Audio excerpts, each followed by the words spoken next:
अब बात महायुद्ध की करते हैं। एक बड़ी खबर मिल रही है, इजराइल और हिजबुल्लाह के बीच छिड़ी जंग से जुड़ी हुई ये बड़ी खबर है। इजराइल की सेना ने एक बार फिर से बेरूत के दक्षिण इलाके में जबरदस्त हमला बोल दिया है और इजराइल का ये हमला दहिया इलाके में हुआ है।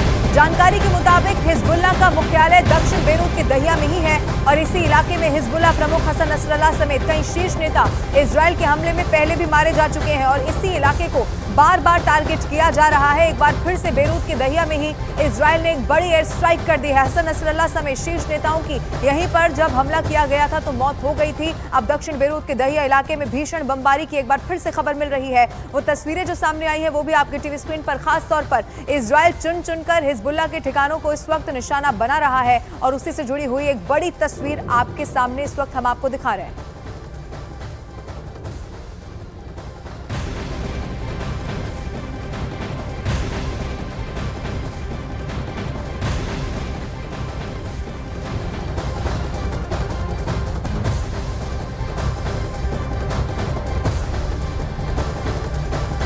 और इजराइल ने एक बार फिर से लेबनान के नब्तेज शहर पर कहर बरपा दिया है। रात में किए गए इजराइल के हवाई हमलों के बाद नब्तेज शहर के आसमान में हर तरफ सिर्फ और सिर्फ धुएं के बादल दिखाई दिए हैं। कई इमारतें तहस नहस हो गई हैं। इससे जुड़ी हुई बहुत खतरनाक खौफनाक तस्वीरें भी सामने आ चुकी हैं। आपको बता दें कि ये तस्वीर बताई जा रही है नब्तेज शहर की, जहां पर एक बार फिर से कहर बरपाया गया है। रात में ये हमले किए गए इजराइल के इस हवाई हमलों के बाद नब्तेज शहर के आसमान में जहां तक आपकी नजर जाएगी वहां तक सिर्फ और सिर्फ धुएं के ये बादल दिखाई देंगे। कई इमारतें इसमें तहस नहस हो गई हैं, यानी कि एक बड़ा नुकसान वहां पर इस हमले के बाद पहुंचने का दावा किया जा रहा है। इजराइल की सेना लेबनान में लगातार हमले कर रही है। इजराइल का टारगेट है लेबनान में हिजबुल्लाह के एक एक ठिकानों का अंत कर देना। अब इसीलिए लेबनान में कई शहरों पर ताबड़तोड़ हवाई हमले किए जा रहे हैं। इस बीच खबर यह है कि लेबनान के जंगल में आग लग गई है। इसे बुझाने की तैयारियां तेज हो गई हैं। सामने आई तस्वीरों में लेबनान की सेना हेलीकॉप्टर के जरिए जंगल में लगी आग को बुझाने की कोशिश करती हुई नजर आई है।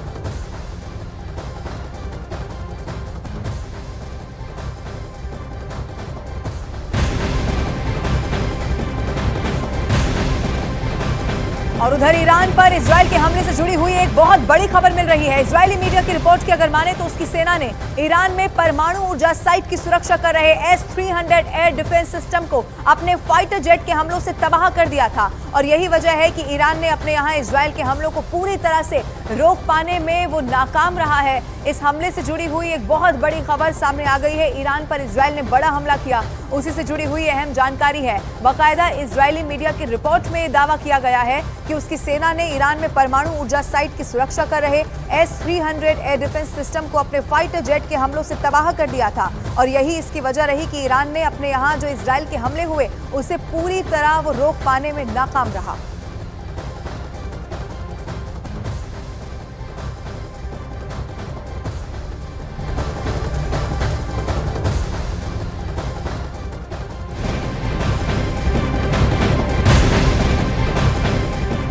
अब न्यूयॉर्क टाइम्स में छपी एक रिपोर्ट के हवाले से बहुत बड़ी जानकारी मिल रही है। ईरान के सुप्रीम लीडर के बीमार होने की वजह से उनके दूसरे नंबर के बेटे मुज्तबा खामेनेई उनके उत्तराधिकारी बन सकते हैं। ये बहुत बड़ी खबर है। IRGC यानी कि इस्लामिक रिवॉल्यूशनरी गार्ड्स कॉर्प्स इस प्रक्रिया में अपनी भूमिका निभा सकता है। रिपोर्ट में कहा गया है कि खामेनेई की गंभीर बीमारी की वजह से उनके उत्तराधिकारी को लेकर आपसी झगड़ा भी शुरू हो चुका है।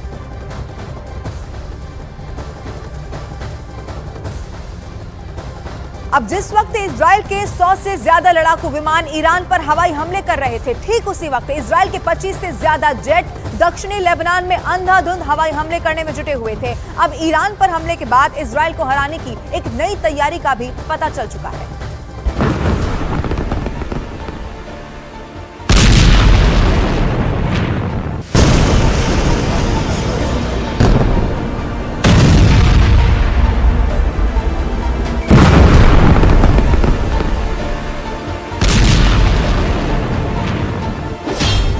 बेरूत में 200 धमाके, हिजबुल्लाह के अड्डे पर भूकंप।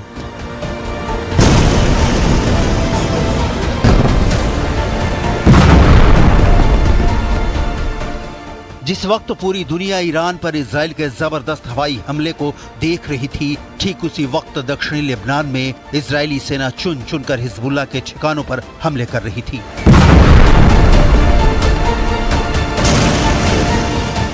जरा लेबनान की राजधानी बेरूत में हुए एक के बाद एक धमाकों का असर देखिए। ऐसा लग रहा है कि मानो बेरूत में कयामत आ गई है।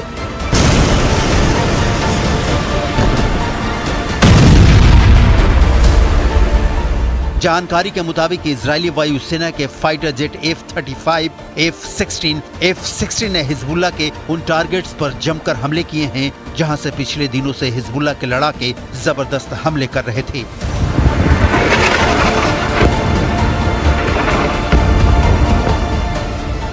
जरा देखिए इजराइल ने हिजबुल्लाह को कितना घातक नुकसान पहुंचाया है। इजरायली सेना ने महज 24 घंटे के अंदर 2 मोर्चों पर एक साथ हमले किए हैं। दक्षिणी लेबनान में 200 से अधिक हिजबुल्लाह के ठिकानों को निशाना बनाया गया। इसके अलावा इजरायली सेना ने 7 अक्टूबर के हमले से जुड़े एक कमांडर को भी मार दिया है। IDF के हमले में दक्षिणी लेबनान में मारे गए हिजबुल्लाह लड़ाकों में रदवान इकाई में एतरौन क्षेत्र का कमांडर अब्बास अदनान मोसलम भी मारा गया है। उत्तरी इजराइल और IDF सैनिकों पर हुए कई घातक हमलों में शामिल था। इजराइल की डिफेंस फोर्स ने हिजबुल्लाह के ठिकानों पर हमले का दावा करते हुए यहां तक कहा है कि उसने उत्तरी बेका को पार करते हुए जौसीह सीमा में हिजबुल्लाह के ठिकानों पर हमला किया है। दक्षिणी बेरूत के दाहिया इलाके में हिजबुल्लाह को जबरदस्त नुकसान हुआ है। दक्षिणी बेरूत के ही अमरूसिया इलाके में भारी तबाही हुई है। यहाँ पे हो सकता है एक्सप्लोसिव्स भी हों और यही वजह है कि अभी इस रोड को भी बिल्कुल बंद रखा गया है। मैं दिखाने की कोशिश करूंगा। तो ये आप देख सकते हैं किस तरीके का खौफ और खामोशी यहाँ पे है। ये यहाँ पे रोड है लेकिन हर तरफ से आप देख सकते हैं कि किस तरीके से अभी भी ये बंद है क्योंकि मलबे के ढेर इस रोड पे हैं और यही सिलसिला लगातार यहाँ पर लेबनान में जारी है क्योंकि यहाँ पे कोई भी एयर डिफेंस सिस्टम नहीं है। इजरायली फोर्सेस जहाँ पे चाहते हैं वहाँ पे बमबारी करते हैं और यही हाल हर तरफ से यहाँ बिल्डिंगों का है। ये आप देख सकते हैं इस बिल्डिंग को और ये बिल्कुल ज़मीन बोस हो गई है। ये स्ट्रक्चर देखिए, यहाँ पे बहुत बड़ा स्ट्रक्चर था, बहुत बड़ी इमारत थी लेकिन बिल्कुल ज़मीन पर आ गई है। और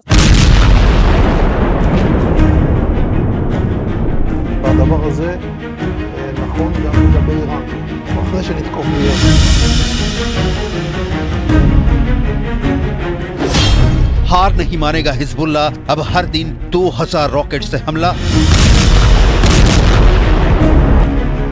अमेरिका और इजराइल के रक्षा विशेषज्ञ अभी ये मानते हैं कि हिजबुल्लाह को भले ही भारी नुकसान हुआ हो लेकिन हिजबुल्लाह अभी भी हर दिन 200 से ज्यादा रॉकेट से हमला इजरायली इलाकों पर कर सकता है। इस वक्त हिजबुल्लाह उत्तरी और मध्य इजराइल पर हर दिन 150 से 200 अलग अलग तरह के रॉकेट और मिसाइलों से हमला कर रहा है। हिजबुल्लाह सबसे ज्यादा इजराइल पर कत्यूशा रॉकेट दाग रहा है लेकिन इधर इजरायली सेना चुन चुनकर हिजबुल्लाह के रॉकेट, गोला बारूद और मिसाइल ठिकानों पर हमले कर रहा है।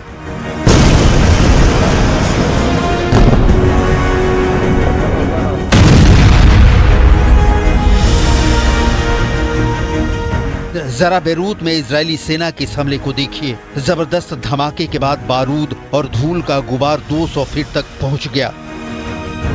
इस धमाके को देखकर अंदाजा लगाया जा सकता है कि बेरूत के इस इलाके में कितनी भीषण तबाही मची होगी। इजरायली सेना का धमाका, उसके इस जबरदस्त हमले में हिजबुल्लाह का हथियारों और गोला बारूद से भरा गोदाम पूरी तरह से तबाह हो गया है।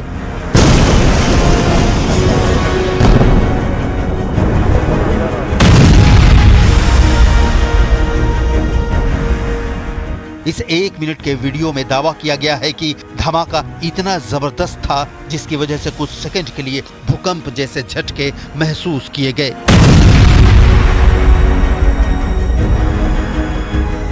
हिजबुल्लाह पर पिछले 3 दिनों से इजरायली सेना हमले कर रही है।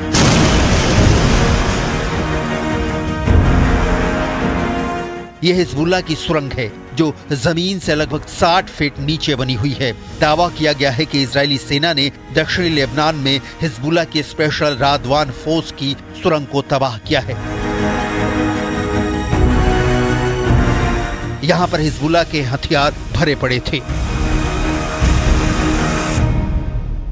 These attacks have claimed the lives of many Israelis, including yesterday. Israel has every right to defend itself against Hezbollah and will continue to do so.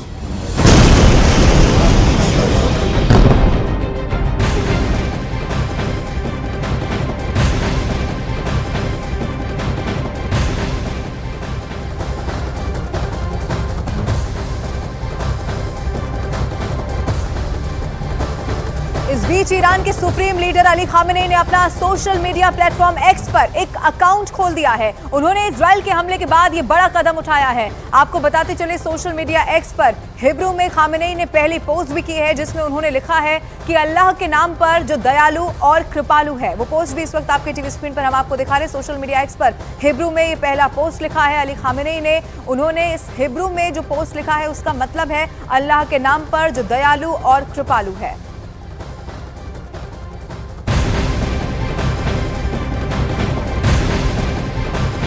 एक और बड़ी खबर, ईरान के सुप्रीम लीडर अली खामेनेई ने अपना social media platform x पर account खोल दिया है। ये बड़ी खबर मिल रही है। अब दूसरी तरफ आपको ये बता दें, युद्ध से जुड़ी हुई एक अहम जानकारी मिल रही है। इजराइल की डिफेंस फोर्स ने दक्षिण लेबनान में ग्राउंड ऑपरेशन का एक वीडियो जारी कर दिया है। दक्षिण लेबनान में आईडीएफ के जवान लगातार हिजबुल्लाह के ठिकानों को निशाना बना रहे हैं और इसी दौरान आईडीएफ के जवान हिजबुल्लाह के एक टनल में दाखिल हुए, जहां से बड़ी तादाद में हथियार बरामद भी हुए हैं और इसका एक वीडियो भी बाकायदा सामने आ चुका है। टनल में आईडीएफ के जवान घुसे हैं। हिजबुल्लाह के खिलाफ ये ग्राउंड ऑपरेशन भी लगातार चलाया जा रहा है। इससे पहले भी ऐसी तमाम सुरंगें होने का दावा किया गया था, जहां पर हिजबुल्लाह किस तरह से बताया ये भी गया कि हथियार भी छिपा कर रखा करता था। हिजबुल्लाह के टनल में आईडीएफ के जवान एक बार फिर से घुस गए हैं और उसी का ये वीडियो सामने आ चुका है जो आपको हम दिखा रहे हैं।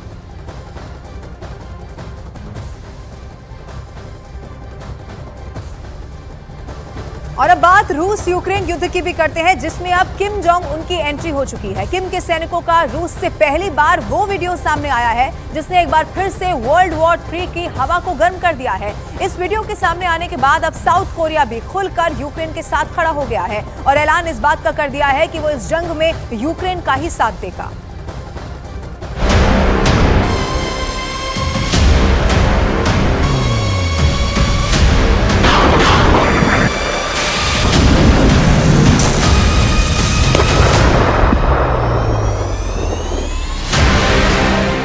जिसका डर था आखिर वही हुआ। रूस से आया ये छोटा सा वीडियो वर्ल्ड वॉर 3 का ट्रेलर कहा जा रहा है, क्योंकि वीडियो में जमीन तो रूस की है, सैन्य अड्डा तो रूस का है, लेकिन जो फौज दिख रही है, जो सैनिक दिख रहे हैं, वो किम जोंग उन की आर्मी के होने का दावा किया जा रहा है। रूस के सैन्य अड्डे का ये वीडियो विदेशी मीडिया न्यूयॉर्क टाइम्स के एक टेलीग्राम चैनल के हवाले से जारी हुआ है। यानी अब तक जिसका दावा सिर्फ जुबानी तौर पर किया जा रहा था, उसका अब वीडियो सबूत सामने आ चुका है।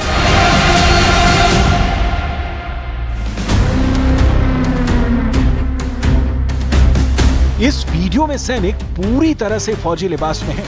वीडियो की लोकेशन को देखकर ऐसा लगता है कि ये किसी सैन्य ठिकाने पर मौजूद हैं। वीडियो के साथ दावा ये है कि ये सैनिक रूस के किसी सैन्य अड्डे पर मौजूद हैं, लेकिन कहां, इसका खुलासा अभी तक नहीं हो पाया है। सैनिकों को पहली बार में देखने पर ऐसा लगता है कि ये हो ना हो किम जोंग की ही सेना है।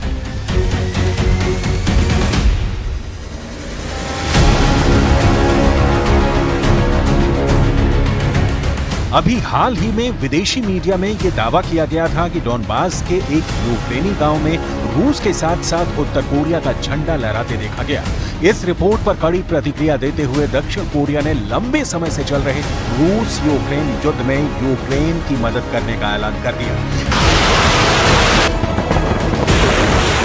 इस रिपोर्ट ने थर्ड वर्ल्ड वॉर की आशंका को जन्म दे दिया है। एक बार फिर तीसरे विश्व युद्ध की हवा जोर पकड़ने लगी है।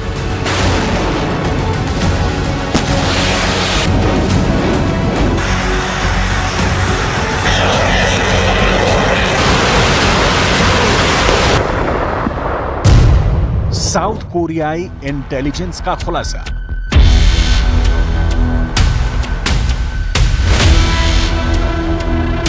किम जोंग उन और उनकी फौज पर 24 घंटे 365 दिन नजर रखने वाले उनके पड़ोसी देश साउथ कोरिया ने अभी कुछ दिन पहले ही दावा किया था कि नॉर्थ कोरिया अपने 12,000 सैनिकों को रूस में भेजने की प्लानिंग पर काम कर रहा है। इसी प्लान के तहत करीब 1500 उत्तर कोरियाई सैनिक चोंगजेन, हमहंग और मसूदन के पास के इलाकों में पहले ही जहाजों से व्लादिवोस्तोक में पहुंचाए जा चुके हैं।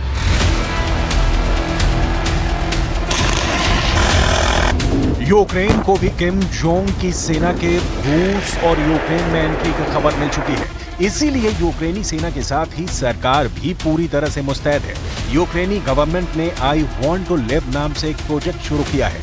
यूक्रेन का ये प्रोग्राम नॉर्थ कोरिया के उन सैनिकों के लिए होगा जो यूक्रेन के सामने सरेंडर करेंगे।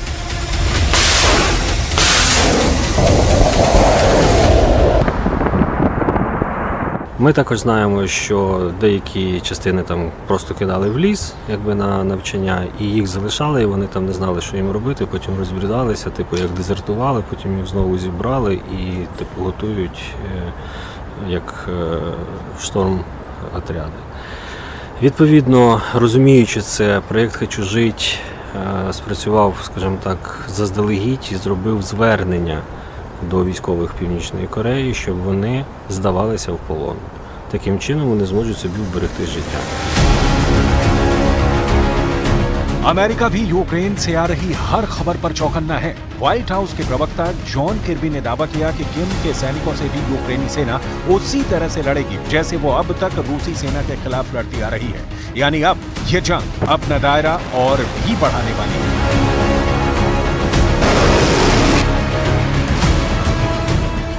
If it's true that the DPRK soldiers are going there to join the war against Ukraine, it would certainly mark a dangerous and highly concerning development. I talked about that last week.